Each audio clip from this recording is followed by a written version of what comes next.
नमस्कार मित्रांनो, सिद्धेश मात्र मुंबई कला केंद्र या यूट्यूब चॅनलवर आपलं स्वागत आहे. तर लास्ट ब्लॉग तुम्ही बघितलाच असेल. आपल्या बँडची पिकनिक होती. 3 दिवस फुल एन्जॉय केलं लोणावळ्याला. फक्त एकाचीच कमी होती, ती फक्त पाऊस. ज्याच्यासाठी पावसाळी पिकनिक काढतात सगळे बँडवाले, ते पावसाचीच कमी भासली असं वाटतं. गरमीमध्ये पिकनिक काढली होती. तर आज आलेलो आहे आपण परत ठाण्यामध्ये. ठाण्याला ऑलमोस्ट बँडच्या प्रॅक्टिस सगळ्यांच्या चालू झालं. प्रो गोविंदाच्या पण डेट डिक्लेअर झाले. तर आज आलेलो आहे पण ठाण्याला महिला गोविंदा पथकाचा सराव प्रारंभ आहे. त्यांचा विघ्नेश्वर महिला गोविंदा पथक या दहीहंडी पथकाचा सराव प्रारंभ आहे. त्यांच्या विनंतीला मान देऊन आपण आलेलो आहे. तर चला जाऊन भेटतो तिथे डायरेक्ट तुम्हाला.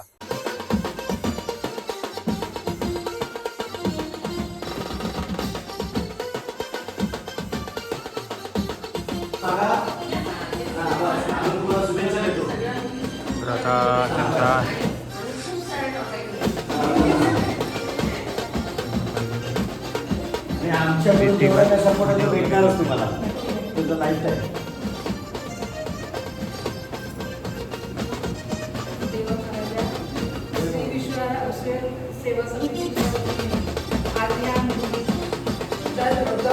आज त्यांचं दुसरं वर्ष आहे. गेल्या वर्षापासून त्यांनी जी प्रथा चालू केली आहे महिला गोविंदा पथकाची, ती अशीच उज्ज्वल राहू दे आणि त्यांचं सगळं जे दहीहंडीचा त्यांचा जो कार्यक्रम आहे तो एकदम यशस्वीरित्या पार पडू दे. हातापायाला त्यांचा सांभाळ कर आणि त्यांना सगळ्या दहीहंडीच्या याच्यामध्ये त्यांचे चांगले गुण लागून आमच्या सावरकर नगरच्या विश्वेश्वर गोविंदा पथकाचं नाव ज्याप्रमाणे मुलांनी राखलंय तसं मुलींनीही आबाधित ठेवो ही विश्वेश्वर जवळ प्रार्थना.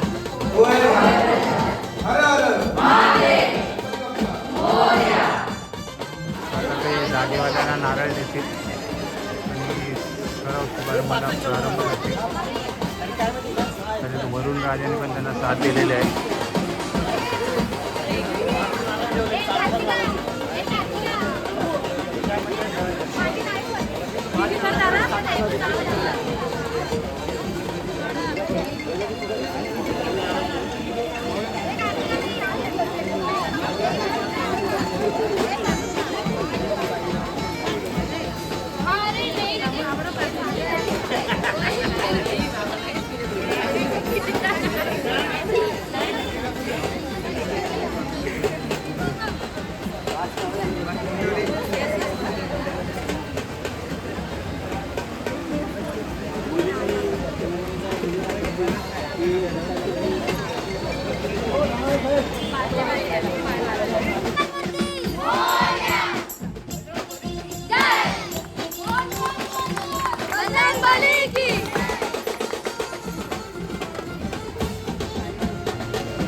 सात लावाल तर तुम्ही सहा पूर्ण होतील तुमची.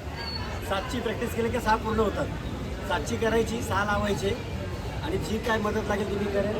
सेफ्टीसाठी जे हेल्मेट गार्ड त्याच्याशिवाय तुम्ही चढायचं नाही. हार्नेस तर लावलेला आहे हां. आणि बाकी तुम्हाला आमच्याकडून खूप खूप शुभेच्छा.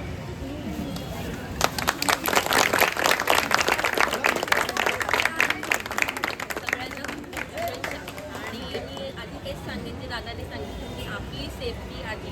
तुम्ही वाघिणी आहात मला मान्य, तरी वाघिणींनी आपली काळजी आधी घ्यायची आणि मग या स्पर्धा ही स्पर्धा आहे त्याच्यामध्ये हार जीत या सगळ्या गोष्टी आहेत. पण त्याआधी आपली हा जो जीव आहे त्याला सांभाळायचं आणि आपल्याला सुखरूप जास्तीत जास्त ट्रॉफ्या घेऊन यायचं. आणि 7 तारखे आपले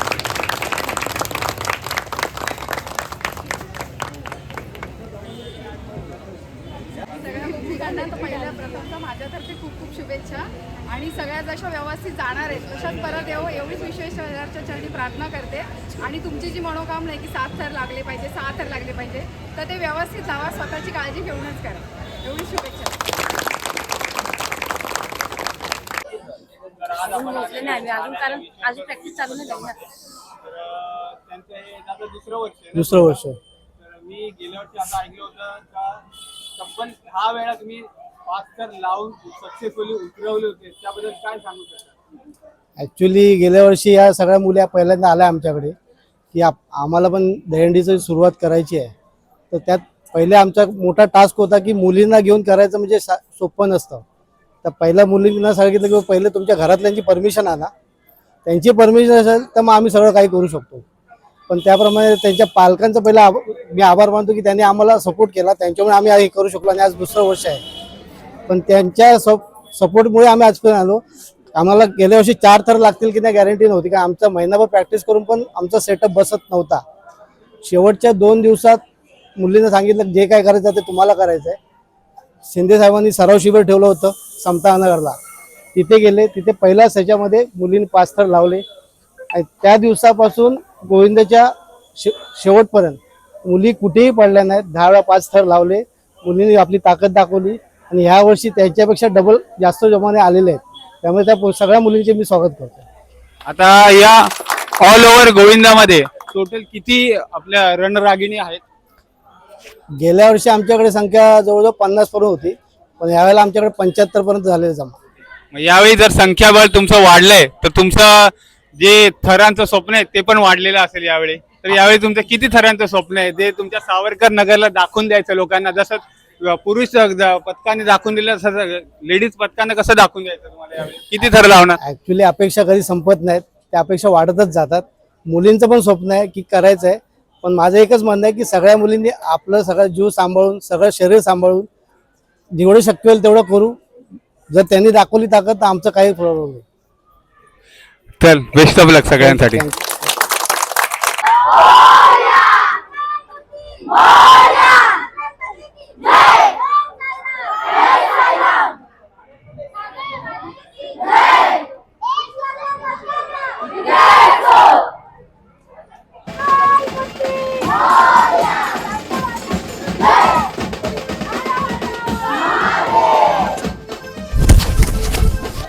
विश्वेश्वर गोविंदा पथकाचा सराव प्रारंभ 2026चा पहिला सराव प्रारंभ झालेला. बघू पहिल्या सरावामध्ये किती थरांची सलामी देतात येते.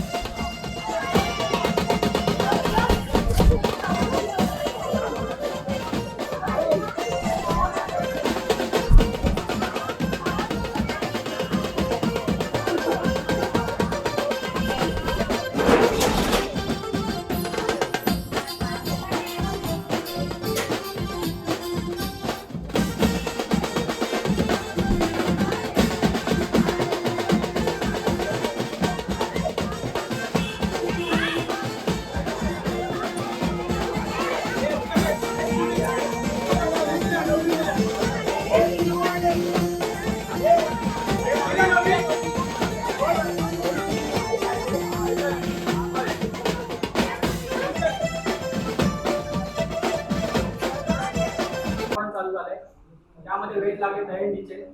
प्रत्येक गोविंदा पथकाचे सराव शुभारंभ चालत आहे. त्यासाठी आज आपण आलो आहोत ठाणे येथील सावरकर नगर येथील श्री विश्वेश्वर महिला गोविंदा पथक या गोविंदाला भेट देण्यासाठी. मी खूप उत्सुक आहे. चला तर त्यांची माहिती जाणून घेऊया त्यांच्या सदस्यांनी. नमस्कार. सर्वात आधी दहीहंडीचं वातावरण चालू आहे, कसं वाटतं? मला दरवर्षी या दिवसाची वाट बघायला एकदा पाऊस चालू झाला की आमची वेट सुरू होतं. ऑटोमॅटिक डोक्यामध्ये गाणी चालू होतात. सराव करत असताना ते आठवत होतं आणि खूप काय उत्साह तयार म्हणजे मनातच तयार होतं की आम्हाला यावर्षी हे करायचं, हे धैर्य टाकायचं. त्या हिशोबाने आम्ही सुरुवात करतो. त्याचे बनवून कष्ट करून मेहनत करून सगळ्या मुली आहे माझ्या एक. तुमच्या महिला गोविंदाबद्दल तुमच्या महिला गोविंदाबद्दल थोडीशी माहिती. विश्वेश्वर ही विश्वेश्वर सेवा समिती महिला गोविंद 2025 साली आम्ही सुरुवात केली. त्याच्या आधी प्रत्येकाच्या काही टीचर मुली होत्या, त्यांचे 3-4 वर्षापूर्वी स्वप्न होतं आणि आणलो आमच्याकडे की बाबा आम्हाला हे करायचं आहे. खरं म्हटलं तर आमचा मुलांचा गोविंदा 20 वर्ष आम्ही कंटिन्यू सातत्याने करतो आहे. त्यात गेल्या वर्षी आम्ही ही मोठी कामगिरी केली की आम्ही 8 थर 3 वेळा, काही न करता पुन्हा विक्रा पण न होता 3 वेळा ठरवले. तर त्या मुलींची पण इच्छा होती की आम्हाला ते करायचं. तर सर्वात प्रथम आम्ही त्या मुलींना म्हणलो की तुमच्या घरात तयारी करा, पालकांना विचारा. पालकांची तयारी असेल आणि मुलीला आम्हाला सोबत आम्ही तुमच्या पाठीशी घेऊ. तर सर्वात प्रथम म्हणजे मुलीचा गोळा चालू करणे खूप मोठा टास्क आहे. कारण मुली सगळीकडे पुढे आहे, त्याबद्दल वाद नाही. पण काही गोष्टीच्या अडचणी येतात, काही लोक नावं ठेवतात, काही लोक बोलतात की मुलीने हे का करावं, मुलीने या क्षेत्रात जाऊ नये. पण आता अशी परिस्थिती आहे की मुलीला पण वाटतं की आम्ही काय सर्व काही करावं. त्यासाठी मग आम्ही सगळ्या मुलींना बोलू, ज्या मुली सहभागी होणार होत्या त्यांच्या पहिल्या पालकांना आम्ही बोलून घेतलं. त्याच्यावर एक मीटिंग केली की बाबा या मुलींची इच्छा आहे, त्या मुलींच्या इच्छेसाठी आम्ही पुढे होतो. तुमची जर साथ असेल तर आम्ही करू. पण ह्या खेळामध्ये पडणं घडणं हे सगळ्या गोष्टी असतात, मार लागू शकतो. त्यासाठी तुमची पण तयारी पाहिजे किंवा आमच्या मुलीला मार लागला तर काही प्रॉब्लेम नाही, तुम्ही त्यांना सांभाळा. आणि त्या उमेदीला आम्ही जी सुरुवात केली त्या उमेदीला मुलीने सुरुवातीला थोडा वेळ लागला मुलीला, पण शेवटच्या 15 दिवसामध्ये मुली करून दाखवलं की आम्हाला पण हे होतं की हे मुली करतील. 5 तर कंटिन्यू 10 वेळा तुमच्या दिवसभरामध्ये पावसात भिजून उपाशी राहून त्यांच्या ताकदीने सगळं तयार केलं. त्यामध्ये एकाही मुलीला कुठली दुखापत झाली नाही. सगळ्या मुली सुखरूप घरी गेल्या. त्यांनी जो मजा घ्यायची होती ते म्हणजे ॲक्च्युली दहीहंडी हा मजा घ्यायचा खेळ आहे, म्हणून त्याची सगळ्यात उत्साह मजा घेतली. खरंच अभिनंदन. तुम्ही पहिल्याच वर्षी 5 आणि 6 तसं पाहायला गेलं तर महिला गोलंदाबाज काहीच जसं पाहतेच त्यांनी गेल्या वेळी 7 रनांचा विषय केला. तर तुम्हाला पण यापुढे शुभेच्छा. तुमच्या गोलंदाबाजकडे सुद्धा आम्हाला एक सगळ्यांना एक नवीन विक्रम पाहायला. पुढचा प्रश्न असा आहे की दहीहंडी बोलली तर एक अपघात होतो, त्यामध्ये महत्त्वाचा असतो तो विमा इन्शुरन्स. तर आपल्या गोलंदाबाजचा इन्शुरन्स काढलेला हो, आणि ही प्रामुख्याने गरज आहे. कारण हा खेळ एकावर एक ठेवून करायचा असतो, त्यामुळे दुखापत होऊ शकतो, काही होऊ शकतो. तर प्रत्येक मुली ही आमच्या घरातल्या प्रमाणे त्यामुळे तिची काळजी घेणे आमचा काळजी करतो. त्या काळजीपोटी त्यांना तुमची दुखापत होऊ नये, त्यांच्या पालकांना तुला त्रास होऊ नये, त्यासाठी आम्ही त्यांचे विमा संरक्षण सगळं करतो. त्यांचे सगळे जे असतात डॉक्युमेंट घेऊन त्यांना सगळ्यात माहिती करून मुलींना किंवा कोणाचं काय अभ्यास करायचं, तर काय करावं, कशी मेडिकल फॅसिलिटी करावी, हे सर्व सगळं दहीहंडीला मिळालेला साहसी खेळाचा दर्जा आता सुरू झाला ते म्हणजे प्रो रोल झाले. तर त्या लीग बद्दल तुम्ही काय म्हणता? खरं म्हटलं तर प्रो होईलच. आता जे दहीहंडीचे जे मंडळ किंवा ज्या महिला वाढल्या त्या प्रो होईलच वाढल्या आणि त्याचं एक जागतिक दर्जा तयार झालेला आहे. त्या जागतिक दर्जामुळे जो भारताचा जो खेळ आहे तो पूर्ण जगात फेमस झाला आहे. त्याच्यामध्ये आणि काही लोक अजून उत्साही ज्यांना इच्छा नव्हती ते लोक पण त्यामध्ये भाग करायला लागले. त्यामुळे त्यांचा गर्व ज्या आमदारांनी किंवा खात्याने जे त्यांचा पुढाकार घेऊन ते पूर्ण केलं त्याचे आम्ही आभार मानतो. तर त्यांच्यामुळे आज एक नवीन चालना मिळाली, मुली त्या हुशार झाल्या आणि त्यांचं पण स्वप्न जे होतं पूर्ण करायचं ते पूर्ण करू शकलो. पुढचा प्रश्न असेल दहीहंडीच्या दिवशी जे आयोजक असतात दहीहंडीचं आयोजन करतात ते कधी म्हणजे डान्सचे कार्यक्रम ठेवतात. त्यामुळे काय होतं जी दहीहंडी भक्त असतात त्यांचा वेळ वाया जातो, त्यांना वेटिंगवर राहावं लागतं. त्यामुळे जिथे ते त्या दिवसभरात म्हणजे 10-12 काय करणार असतात तिथे त्यांना 3-4 ड्रायव्हर सांगायला मागा. तर त्या आयोजकांना तुमच्या काय सल्ला आयोजक जे दहीहंडीचा उत्सव त्या दिवशी सगळे साजरे करतात त्यांच्या परीने ते करतात, परंतु ते जे एंटरटेनमेंटचे जे साधन उभे करतात त्याच्यावर भर जास्त असतो. आणि जे गोविंदा पत्र असतात त्यांना त्याच्यामध्ये त्याच्यामुळे त्रास होतो. कारण एकाच ठिकाणी जाऊन 4-4, 5-5 तास उभं राहायला लागतं. एकतर तिकडे कुठली बसायची सोय नसते, मुलांना उभं राहायला लागतं. उभे राहून त्या ताकदीवर 4 तास उभं राहायच्या नंतर ते थर लावायचे. अंगात प्राण असतो पण मुलांना हौस असते, त्या हौशीपोटी ते खेळ तयार करतात. माझं एकच म्हणणं आहे की बाबा तुम्ही जे एंटरटेनमेंट करणार त्याच्यावर पण भर द्या, पण शक्यतो जे गोविंदा पथक आहे त्यांना तुम्ही पहिली प्रायोरिटी द्या. त्यांचे जर जेवढा लवकर जाऊ ते पुढे अजून कुठे 4 ठिकाणी उभे राहू शकतील, अजून 4 गोष्टी करू शकतील, तर ते आम्हाला समाधान आहे. आमच्या गेल्या वेळी मास्टर पहिल्याच वर्षी सगळ्यांची अपेक्षा त्यावेळी अपेक्षा वाढणार ते पण बोलेल. मुलीची पण इच्छा आहे की आपण यावर्षी 7 करावं.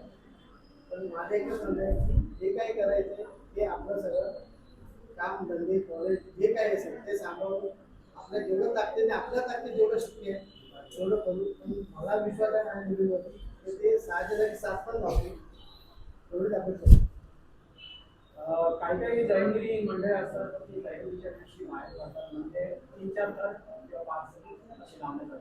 त्यांची प्रॅक्टिस नसते गणपती किंवा 2 महिने आपला त्याचा पैसा मिळावा यासाठी बाहेर येतात आणि मग काय होतं अपघात होतात.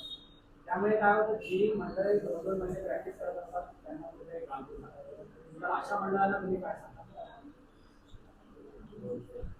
आणि हा जो अनुभव आम्ही स्वतः पण घेतलेला आहे. काही गोष्टी घडतात कोणाला त्या बाबतीत कुठलं मार्गदर्शन नसतं.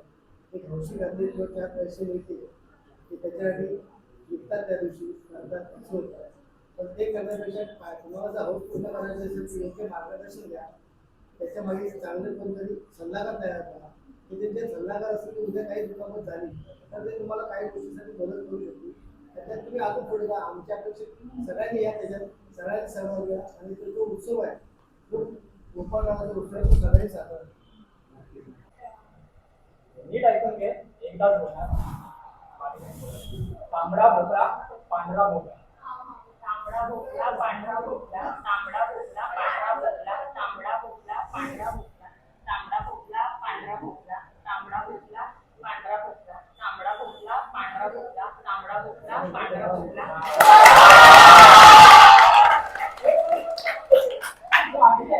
भोपळा मराठी मला एक कळलं बाबा. मोरया!